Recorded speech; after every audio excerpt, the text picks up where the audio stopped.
from your hostess with the mostest, Lauren Hines.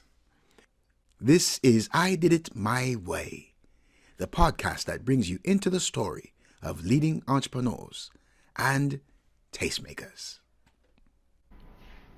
From an early appreciation of art, Lauren has developed a successful career utilizing her God-given gift to share her passion with many.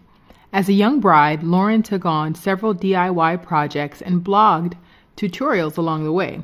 After building a following, she began receiving requests to have items created for other brides.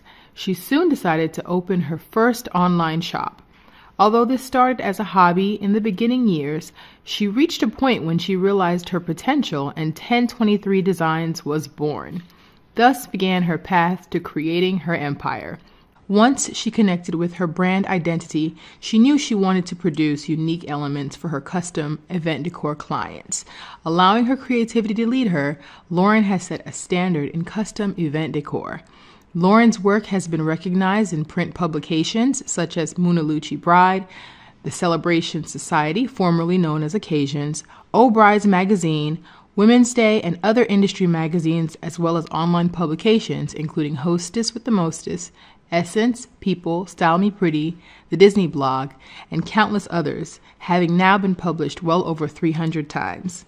Lauren believes it is important that her products stand out as a representation of her brand, just as she believes that her clients' events should be a unique representation of their brand. Lauren does not identify herself as a product maker or a manufacturer. She is an artist who produces custom pieces that create emotions and memories. Hello, everybody. I'm Lauren Hines, your hostess for I Did It My Way. I'm super excited today to be welcoming a wonderful friend and a friend in the industry as well, Mrs. Lauren Sarnoff Atwaters of Ten23 Designs. Welcome, Lauren. Hi, glad to be here. Thank you. Yeah, thank you so much for taking time out of your schedule. I know between orders and fulfillment and shipping and even marketing, you've got your hands so full, but you've got an excellent team, and I'm just grateful that you're able to chat with our listeners today. So thank you. Well, thank you for having me. Yeah. So Mrs. Ten23, the world has probably seen your work at some point. They may not have known it was your work, or they may have figured it out that it came from Ten23. But I would love to, just hear you talk a little bit more about the company before we dig into your story. Obviously, I Did It My Way is the story of leading entrepreneurs and tastemakers. It takes you into your journey a little bit. But I'd love for people to hear a little more about your wonderful brand and how you came up with it and everything. So the brand itself, Ten23 Designs, is actually my birthday, October 23rd. My favorite number is 23. It's one of those numbers that I see all the time, and a lot of things relate back to it. Yes. So I wanted to use that, and just doing the 1023 was it just kind of came. It was very effortless, although my business went through maybe 6 to 8 different names before Ten23, where I would pick a name and somebody would tell me, oh, this is my name, I just don't have it registered, or I bought the website, or I have an Etsy shop with this name. So I actually rolled through a lot of names, and then finally this one, when I was just like, I want something original, it was effortless. It was just like, bam, bam, there it was. I did decide to do Ten23 Designs. So no matter what I'm doing in my business, as long as it has something to do with design, it'll fit.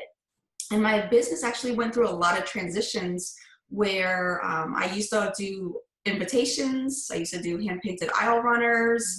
I've gone through different things, but everything always fit under designs. Right. And I left it like that because I know how I am and know that I might not stay doing one particular type of design work. So yeah, that's cool. So you started out doing invitations. Is that how your business began?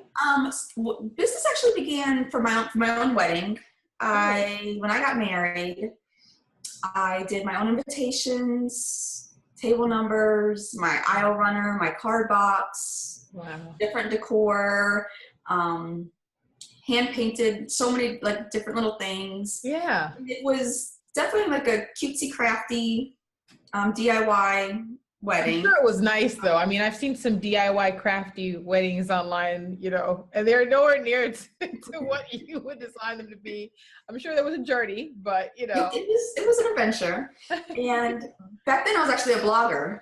I blogged quite a bit back then. Mm-hmm. So I did start a new blog at that time that was like a wedding journey blog. Uh-huh. And I posted pictures and I was getting orders from off of my blog. Interesting. So it just kind of started. And at one point in time, somebody ordered it was a hand-painted aisle runner, and they happened to be local. Mm-hmm. And when I went to pick it up, she was like, hey, you should have an Etsy shop. And I was like, okay. And I went home and I set up an Etsy shop. That's literally how Etsy was at the time? That was it. Wow. Did you know what Etsy was at the time? Was it the first time? Only kind of, sort of. Yeah. Because I got married and I was looking up projects, I had stumbled upon it. Etsy definitely was not what it is now. Right. And it's grown a lot. It's gone through its own transitions, some good, some bad. Right. Right. But yeah, I had no idea it was going to turn into what it turned into, and who was going to find me because of Etsy. Like some of my earlier, like Martha Stewart, that was found from Etsy. A couple other magazines, HGTV, that was from Etsy, because they shop Etsy shops to look for things. Oh, that's interesting. Well, at that time. Right, at that time. So now, I mean, obviously it's so much more of a crowded platform. What was it that made you go from the transition to Etsy to really just building out your storefront online? It was actually some of the customers. I had a customer order something, and let's say it's in the description, you have to put the size, and it said like 2 feet wide. And when she got it, she says it's much smaller than I thought. And I was like, well, 2 feet wide at my house is 2 feet wide at your house. Right. And she was like, well, I was thinking this was going to like cover this. And it was actually that moment where I was realized, and she left me a 1-star review, very upset that how small the review was how small 2 feet is. Oh gosh. And unfortunately, you know, measurements has been known for long before I was even born. But it was that moment where I was like, these people have a lot of control, and you are dealing with people where some appreciate handmade, which that's what it's for. There's some people who want something custom or personalized, but don't understand handmade is handmade. What handmade really is, the heart, the passion. This is not being manufactured in Mexico or China, where, you know, it's mass produced. This is literally handmade to order. And it was that particular one that I was like, I really can't just rely on this, because somebody can damage you because of that. And you know, now it's so much better, and the people are more educated. You're always going to have people like that no matter what.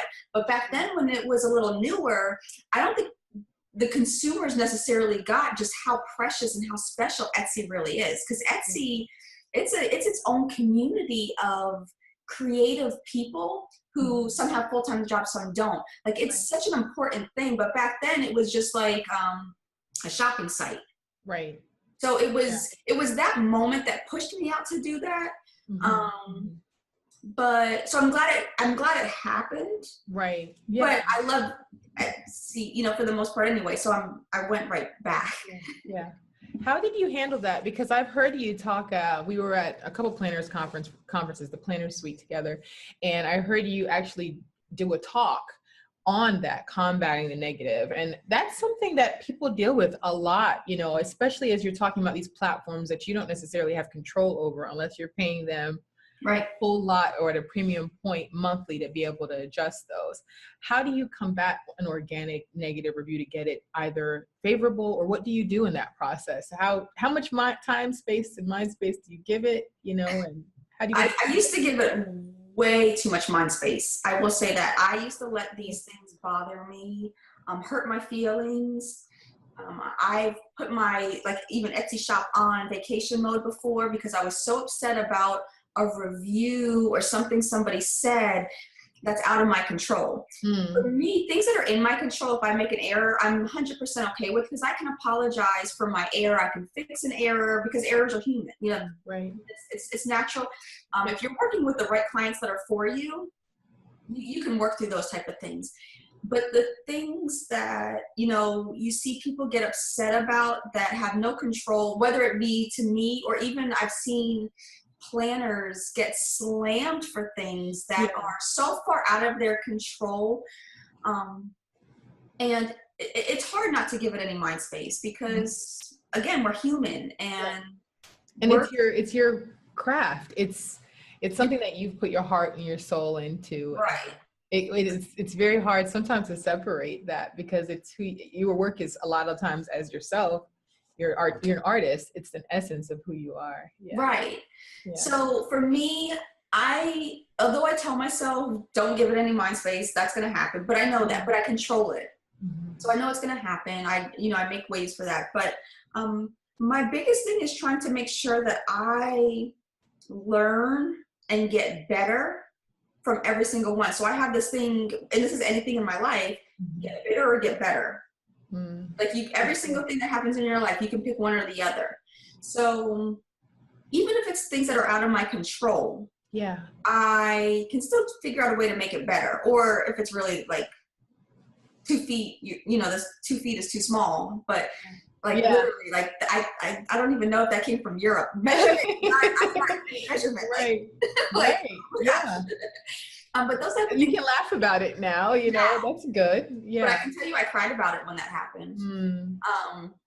But you know, you make it, so you make it better. So you give a better description. So sometimes I'll write the feet, you know, the one little dash for the feet, and then also in parentheses write the word feet. And if I'm working with a client that I can tell is confused in size, I might even, you know, suggest go grab a ruler, go grab a tape measure, go to Home Depot, open up a tape measure, even if you don't want to buy one, look at it and make sure this is right for you. Because I run into that more often than one would think, especially when it is stuff like measurement.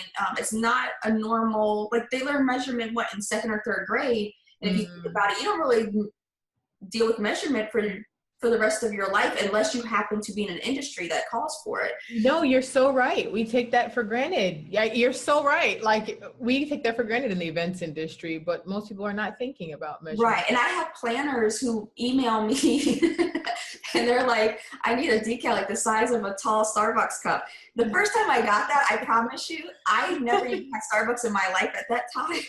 But I drove to Starbucks and asked them for a cup. Did you get hooked after that? And I still don't drink coffee. I don't drink coffee, but I'm addicted to Starbucks and I don't drink coffee. That espresso. Their marketing, they got it. They're brilliant to look at. And actually I'm revamping part of my internal part of my business. Based upon something I saw at Starbucks the other day. Because one of the managers left their book on accident out on the counter, their manual. And while I was sitting there waiting, I was reading it. That's a fail. That's a fail. Yeah, because she had our notes in there. Like she had our daily notes in there. But it was a great benefit to me that I actually went online to see if I can obtain a blank copy of their daily logging. Right. Because it was great. So I'm going to make my own. Very cool. Go figure. That's great. Yeah. But that probably came about because something had to have happened. You know, so bad things trigger good things. They trigger rules, they trigger regulations, procedures. We have procedures in place that make life awesome because something didn't happen. Right. No one would have ever come up with rules, laws, regulations if there was no need for them. Yeah. And it might be boring to think about it, right? For business to create your standard operating procedures and all that, but that is how you add value to your company. It's how you can pass along a business system. It's what makes your business stand out as well. You know, so right. And at the end of the day, if you have an exit plan that includes you selling your business, if you can have, and we just saw this with a national online publication, like a digital publication. They have however many followers, they have beautiful content, But if you don't have every single thing you need in place, there's no value. Mm-hmm. And the same thing with your business. You can have 1 million followers. You can have great work, but if you leave, is it sellable? Because Right. if you're what's making it valuable and you leave, it has no value. You can't hand it over to somebody without that SOP. You're right. You're so right. But I have to give a shout out to our one of our planners, financial planners, Smart Plan Investing. That's what they try to teach entrepreneurs, but we don't think about that sometimes until it's too late. Yep. And I wanted to go to something you were talking earlier about the process of starting your business. And I always love to get the backstory behind there. So you're DIY, you're still DIY, blogger, but coming up, you're such an artist now. Do you take art school class? Were you in art school? Do you take classes? What were you doing when you were little? What was your dream then? So art's been in my life for my entire life, because life is art. So it all depends on your perception. Mm-hmm. And for me, now from the time I was a little girl, I always wanted to be an artist. I was always told art is not a career, it's a hobby. Yeah. So you get yourself in a really good career to where you can afford Right. art supplies. Right. And I was taught that from year after year. Every time they asked me, what do I want to be? And I want to be an artist. Yeah. That was pretty much, how it went. Mm-hmm. Now, I remember back when my grandmother was still living, and I used to go to her house, and I don't know how young I was, but I can tell you I used to watch like Barney. So it was that young. Yeah. Right. It was like way back, Punky Barney Brewster. was cool. Oh, no, before Punky Brewster even, I think. I don't know.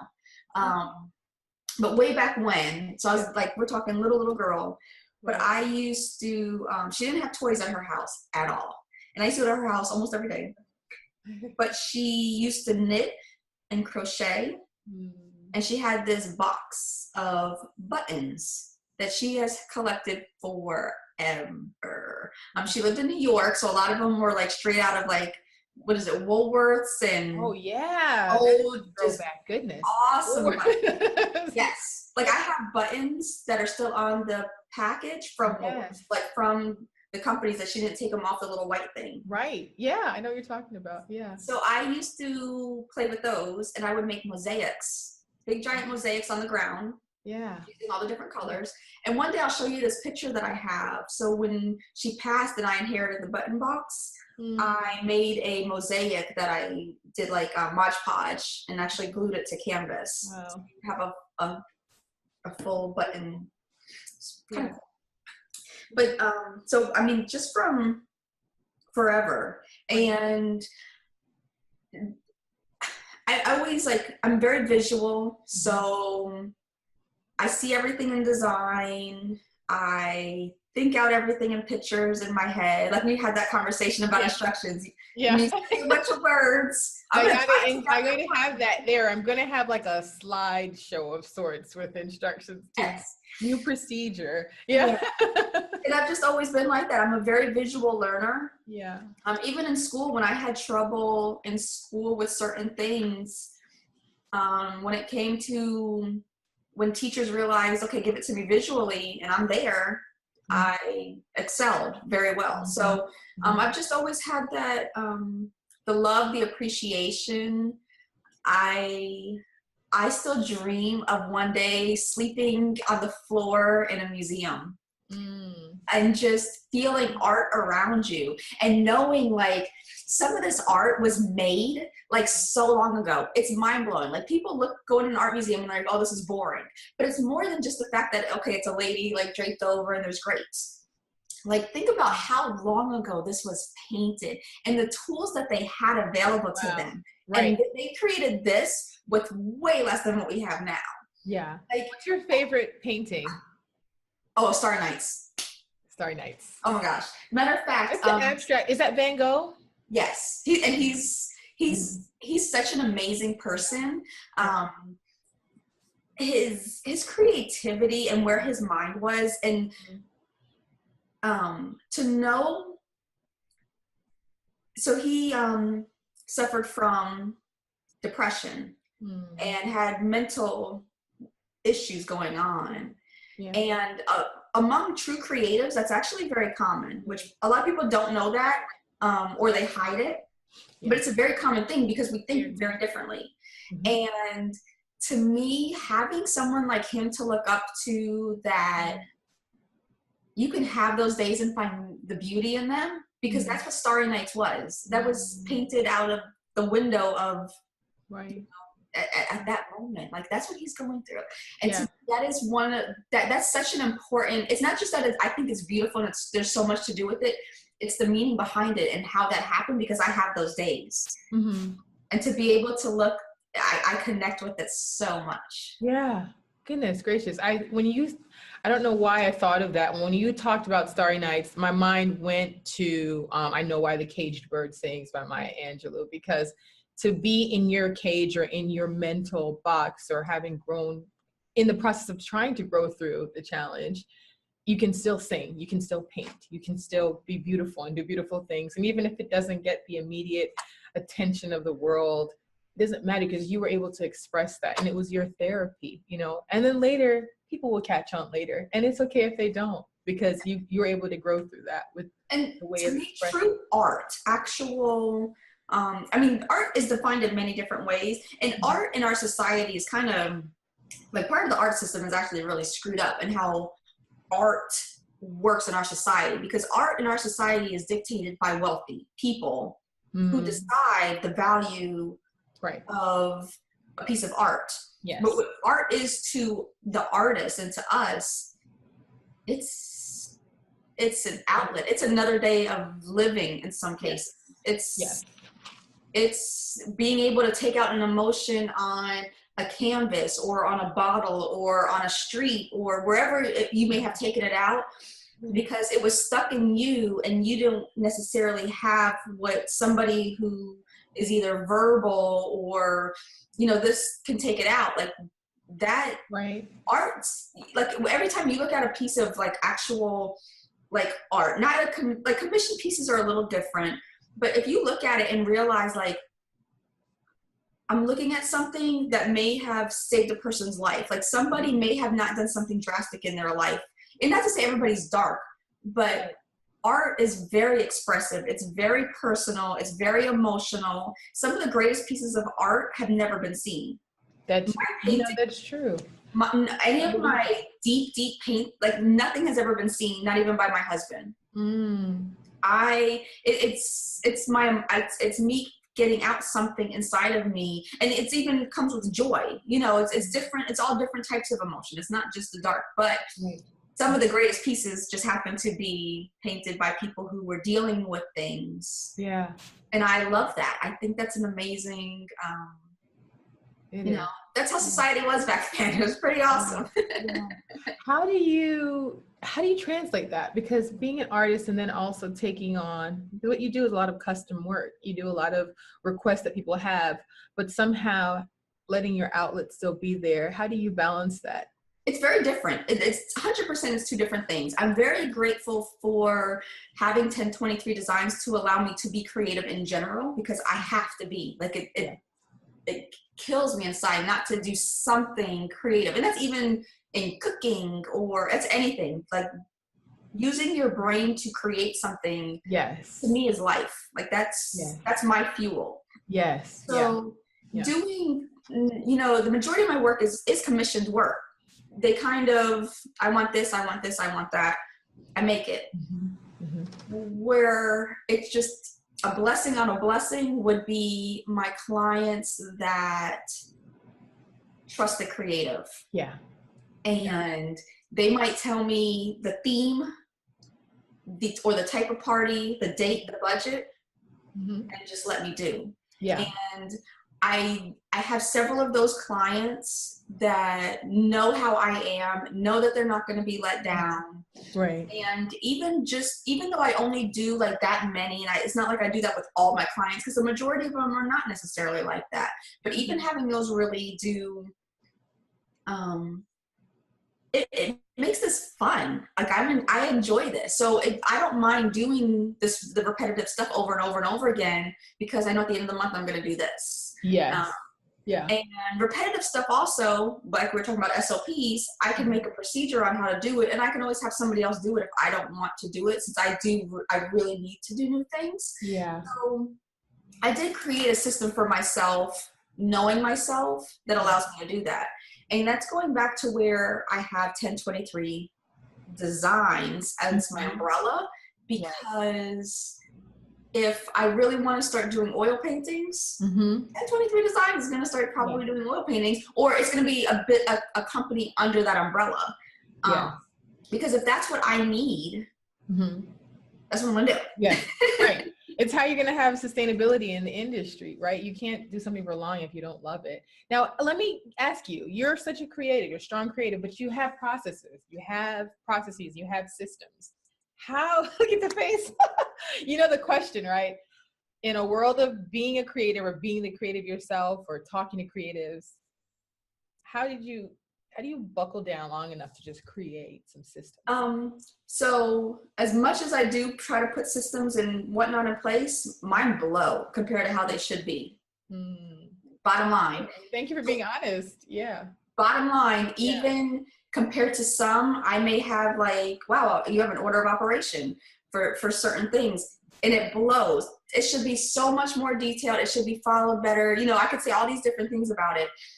Number one, as you can hear, I am aware. And to me, in everything in life, awareness is your number one. I know it's needed. It's true. It's important for me to write it down, even if I personally am not following at all times. Yeah. So creatives might have a list of rules. Us following it is so hard, especially because you're always thinking of another way to do something. Yes. But that list of rules is so important, especially if I want to go take a week off and I need my assistant to take over for a week. I want her on those rules. Right. You're not going to go rogue like I go.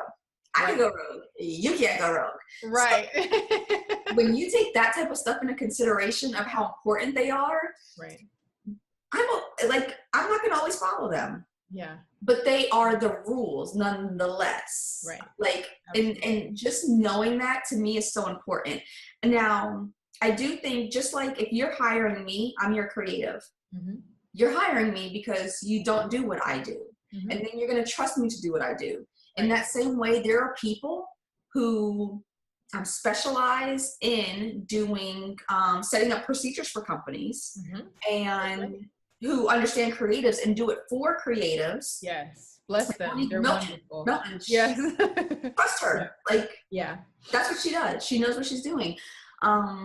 So I think, you know, mine are not in the greatest of shape, even though they are there. And once I kind of figure out where I'm going to go more, I will tell you right now, I'm hiring a professional to come and do all of my, like the uniform, the final thing of it, because I know how important it is. Yeah. And even though I'm creative, so I can 100% come up with it myself. There's no doubt in my mind that I can come up with my own manual. I can do it all myself. Right. I have full confidence, right. But I don't have time. Yeah, there's a trade-off for everything. There's a trade-off. You have to know. You have time or you have money. I rather use the money and save my time. So and create more revenue using that time. But it's so important, especially for creatives, though, because we go rogue. That's part of being creative. If you tell me that there's a creative who doesn't go rogue, I would question their creativity. How creative are you, really? How committed are you to really being creative? It's so true. It's one of the many. You've got to have systems to keep you going, you know, and certain. Right. But the smart ones. How do you evaluate opportunities? I would love to find that out for you, because planners out there, before you call producers, before you call Lauren, just listen to this portion of her speak.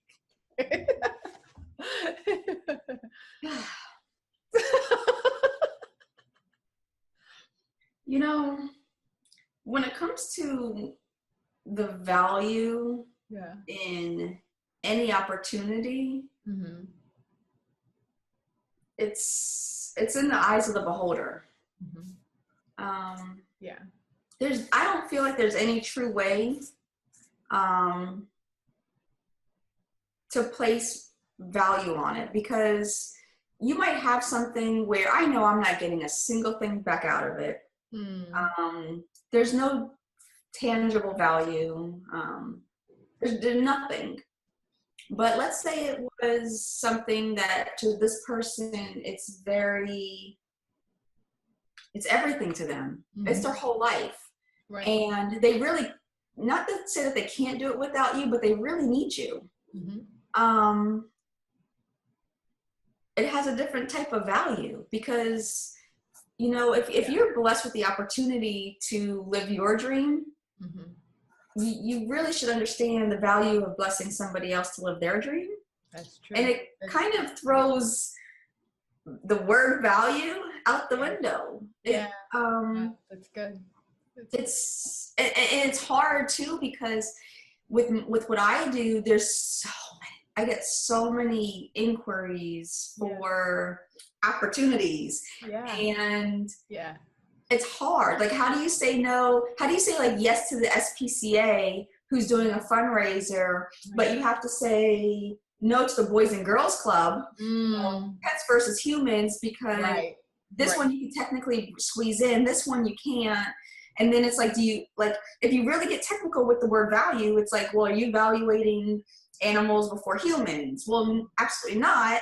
But then wait, I'm not devaluing animals because I love animals. Like, it's such a twist, and it will like just mess up your mind if you really, if you focus on that word. Like, I think the word value has to come from your soul. It has to come from your heart. There's no, because and the way that people are so quick to try to burn people at the stake these days and question, you know, why and how. And I have people who get upset with me when I tell them I can't do something, and they'll throw in the fact that I did something for somebody else. Right.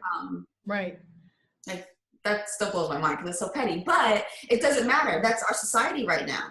Yeah. Make you bitter or better, right? I like that saying, bitter or better. Everything in life. And unfortunately, a lot of those folks have chosen to take the bitter route as opposed to the latter, because that's usually out of an insecurity or some type of misplaced sense of expectation on you. That's really not anything that we have to hold to ourselves. And it's so loud, both those voices can be so loud sometimes. Yes. And it's hard. It's easy to say it when we go through it, right? It's a challenge. But we have to be better for each other. Another one of your talks, you talk about even relationships with, vendors and how we work with each other. It's interesting, right? Because I think as someone who plans events for clients, and then you also have your vendor relationships with creatives and people who are the suppliers or creators like you who make the event, to be quite honest. You guys make the event what it is, and you sell the planner, you sell the planner's ability because you are that part of that planner's network. How do you maintain those relationships? What are some recommendations you have even for planners and how they work with their vendors or their suppliers too? Because there's a wide gamut of that. So we'll touch base on this one. I think this can be an entire topic on its own, and it's such an important topic, and there's so many different areas that either need improvement or could have improvement. Yeah. But, the one thing I think that is missed a lot is mutual respect. And we consider respect how we speak to each other. Mm-hmm. You speak to me respectfully, I speak to you respectfully. You don't yell at me, I won't have to yell back at you. That's what most people can think about when they think of respect. But if you really take it to what respect is, would you want a bride to come to you on Wednesday saying that she wants a wedding on Sunday, and she expects everything? Yeah. No, you would be like, this heifer does not respect me. She doesn't respect what I do. She doesn't respect my work. She doesn't respect my, my skill. Yeah. But would you? That's same thing with your planner to a vendor. Like, if I know that they hate when brides make a change last minute. Yep. But if an order is being put in last minute. It's that same thing. It stops, especially vendors who have not necessarily that their schedule is completely full and booked, but it's very structured. Like certain things have to be done on this day, certain things have to be done on this day. you know, and you want to be done by 6 o'clock, but you're giving us a job that's going to take us an extra 4 hours. Well, that means we have to stay up until doing your work, maybe until 11 o'clock that night. Right. And it's that type of little things that are often forgotten because it does go on behind the scenes. And the majority of us will just, you know, smile and do it because we want to help make sure that you produce the best event that you possibly can. Right. That's like, for me as a vendor, it's very important that each of my planners are doing the best job at their event, even with these categories that don't involve me. Like, if you're a planner and I'm on your team and I'm doing your decor, and you have like Billy Joe Bob being your DJ and he has bad equipment and bad this and bad that, and I'm learning about your event, you know, I'm not necessarily going to bash the guy, but I'm going to say, hey, his equipment goes down all the time. Is there anything we could do to make sure, you know, and that's not my job.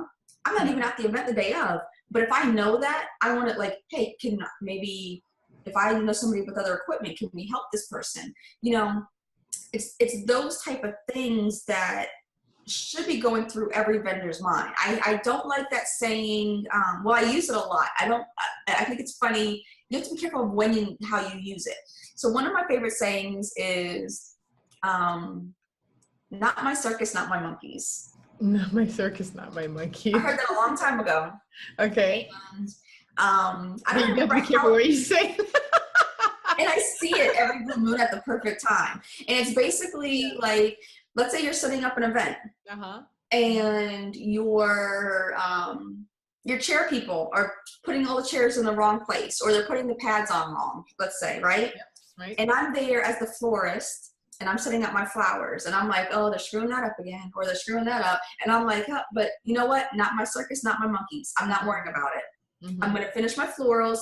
I'm going to do a great job on what I need to do, and then I'm going to leave. And then we get out of here. Right. So although I use that for myself sometimes, so I detach myself from certain things in my life where I need to stop trying to like save the world. Yes. At the same time, I think when it comes to weddings and events, people need to realize this is all of our circus. It sure is. We're all, you know, we're all the monkeys. Like, you can look like a monkey real quick if you don't get your event together. Right. We need to make sure that if we see somebody failing, it's not necessarily that we're like, people are quicker to bash somebody than to help somebody. Yeah. Yeah. Any day of the week, you will see somebody talk about somebody before you see them reaching out to help them. To talk about the problem or talk about them, then talk to them about the problem. Yeah. Hands down. Like no one can even deny that that's not the way that this has turned into. Right. So for sure. I just feel like with that, you know, if we really took respect for what it was, it would be respecting each vendor, respecting this event, you know, it's just such a big, it's such a big ordeal. And there's all these little teeny tiny things. That's why I said it's going to be a huge conversation because there's so many little things. It's not just like, you know, it's not just like no rush orders. There's so much more. It's so much bigger. And it's really vital for our industry. Planners are needed because mistakes happened. Right. Errors happen. Right. So planners are needed. Yeah. If errors didn't happen, technically planners wouldn't really be needed. Because if I'm a bride and I never had to worry about anything wrong ever going on, I hire my DJ because he could do whatever. I would hire my florist because she knows what to do. I would hire this person because they know what to do. Like, why would I pay $5,000 to $20,000, whatever, for a planner if nothing can go wrong? Yeah. And if you didn't have the knowledge, yeah. I mean, the brides lots of just don't know the best place to start looking, what they need to ask too. And, right. But that's the thing. Like, if there was no issues, no errors, no room for error, a planner wouldn't be needed. Right. Planners are so valuable because of all of those things. Right. Like, planners are basically the glue. If you're making a cake, you have all your ingredients, but like you don't have the eggs to bind them. Right. You can put them in a pot, but you're going to have a bunch of nothing. You need something to bind. Your planners are literally the glue that binds. Like, there's so much value in them, but when you like put it on this little thing so you see how important they are, how important they become. Now turn your little pie this way. I'm so visual. Like, so here they are. I love it. I love it. I'm loving all your little vendors are sitting on this little pie together. So turn it this way, and now you have your DJ. Now your DJ is going to be, we're going to spotlight, you know why he's so important.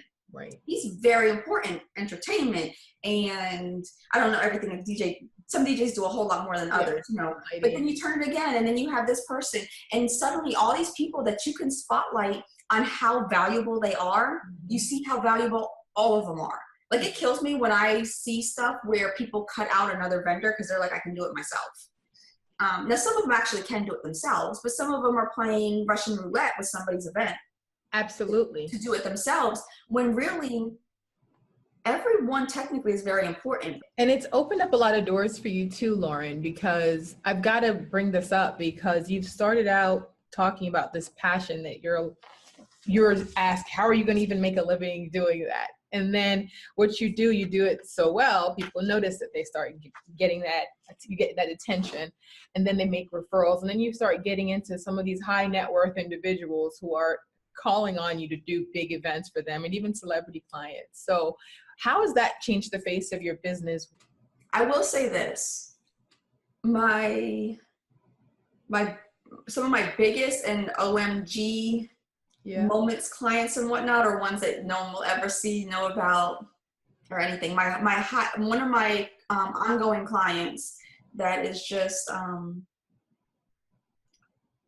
amazingly supportive and provide me with endless amount of work. If I want work to do, I can contact them and say like, hey, I had this idea, how can we do it, kind of thing. Yeah. And it kind of stays, no one knows about it. Right. So those type, although I would love to, like, you know, post everything under the sun, what it does for me on the inside, I have like that trust. Right. And I have that respect, which, going back, that's how important respect, like, my clients really, you know, that's like awesome. Mm-hmm. So, you know, at one point in time, this company, when it was started, was basically to keep me occupied and keep me busy. When I was pregnant with my daughter, I got pushed out of my job. So that's when this started, actually. It started when I got pregnant, I got pushed out of my job. Wow. I was making things, and it was so, I had almost a nervous breakdown. Like, no one's going to hire a pregnant person. So it's to keep me busy. And then it started being able to afford grocery shopping. So then I was in charge of providing the grocery shopping, which felt great to me, to be able to do that. Right. And it just kept going and kept going, and doors opened to where my husband actually left his full-time job that had supported our family for all that time to come work with me full-time. So now we do this together, and we're expanding together. We have an expansion that's about to start, followed by another one that's already in the planning phases right behind that one. Very awesome. So it's pretty cool. Beautiful. And it's a blessing. It really is. So I do believe that doors open as you are ready for them, whether it be with clients or type of clients, type of work, you know, type of orders, whatever the case may be. So with all that being said, there are certain moments that I know were those,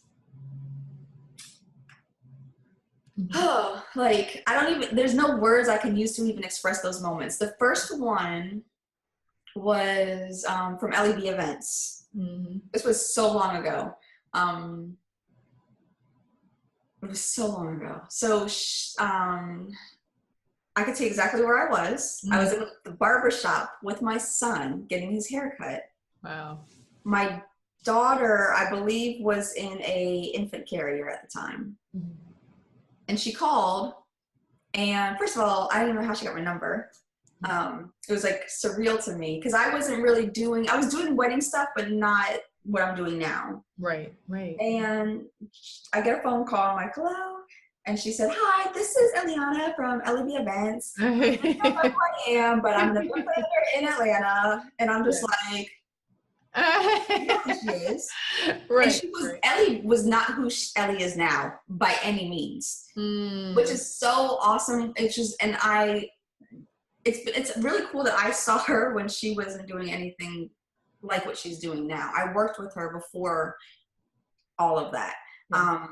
Mentally, though, she knew where she was going. I mean, the whole time. Right? It's always in our... The whole time. Right? Yeah, yeah. And she told me about this project she was doing, and I was like, well, I haven't done anything like that. She's like, oh, you can totally do it. And I was like, no, that's too big. I think it's too big for me, you know, thank you. And then she's like, no, you can do that. And yeah, you're good. And I'm just like, no. That's awesome. That's awesome. I'm kind of, no, you're going to do great. Okay, I'm going to send you over the information. Yeah. Yeah. And it ended up being an event for, it was a magazine event for industry professionals that used to be out at the time. And I went from the most my work was really seen was Etsy. Like I got the most interest. I got the most, people from Etsy for the most part. Right. To all of a sudden, all these planners at one time. Wow. Just back to back contacting me for information. When I tell you that changed,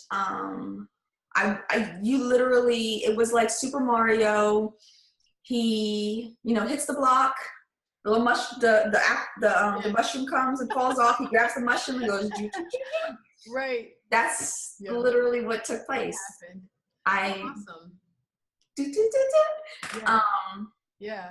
So that was definitely one of those moments. Yeah. Then with the celebrity thing started rolling in, it just was really aligning.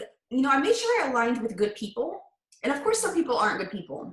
Yeah. But I aligned myself with people, with planners and bakers who were good human beings. This is part of your value to these opportunities. Who is the person you're aligning yourself to? Like, I don't care if you do nothing but celebrity events. If you have negative vibes, I'm a big energy person. And I don't have to be around you to pick up on the type of person you are. Right. I won't For sure. work with them. Right. I've actually cut off several planners and clients that I got a lot of business from. I made a lot of money from. But it. Yeah. I couldn't. Like there's, and they might smile and people might love them and everything, but if they're not, that's so important to me. It affects who I am as a person, but it's in my work. Like I'm giving you a piece of my art, right? A piece of me. Mm-hmm. Giving you a piece of me, I have to put it into the hands of somebody I know is a good person. And I know that's it might be like weird to some people, but that's my normal. That's how I feel. That's what's true to me. So I really aligned myself with people I felt were good human beings. And they attracted good clients. Mm-hmm. And some of those people who I worked with, who I cut off and I decided not to work with, they work with amazing clients. Mm-hmm. I still didn't, I'm not driven in that direction. I'd rather work with good humans. Good things come to them. Their cup runneth over. That's right. My cup runneth over and it runs into the next. I rather have that with the right people. Yeah. And that's really there's some folks you don't want their downpour. I don't want what's coming from that cup. That cup may not be filled with some of the best juice, right? Yeah. And I don't want that overpour if it means that I'm going to be not looking at my value system or not using my moral compass. Right. The best. And that's one thing that's so important to me to stay true, especially in this industry. And I said it before, the industry of love is not always filled with love. So it's really important to me, since that's what's in my heart and that's what I really, hold important. I have to align myself that way. And it's worked out in my favor. Of course, I've missed some opportunities, which I try not to, you never should focus on missed opportunity, especially when it was my choice. So there were certain things, I might have eaten at me for a little minute. Like, should I have just dealt with it? Yeah. Because they got so much attention. Oh my gosh, like something that was on, but I felt how I felt. Yeah. At the end of the day, I'm glad I went in my direction. But sometimes, especially when I see it on whatever on TV. Like I see the episodes again, I'm just like, but I got to stay true to, who I am. My heart, again, is my heart. And Lauren, you can look in the mirror at the end of the day, know you were true to who you are and who you were created to be, and I think if we did that a little bit more in our industry of love, we'd have more love around us and more people willing to treat others better, more people willing to it's contagious. Yeah. And I love that you talk about that, because sometimes it is a trade-off, but at the end of the day, we can trade off for dollars, but at the end of the day, why sell your soul, right? And that's what a lot of people do every single day for the almighty, quote unquote, almighty dollar. And it's not worth it when you can't look at yourself and not or even know who you are. And so I applaud you for being willing to do that time after time, because you're faced it even at this point in your career. At all times, and all point in times, you have to do that.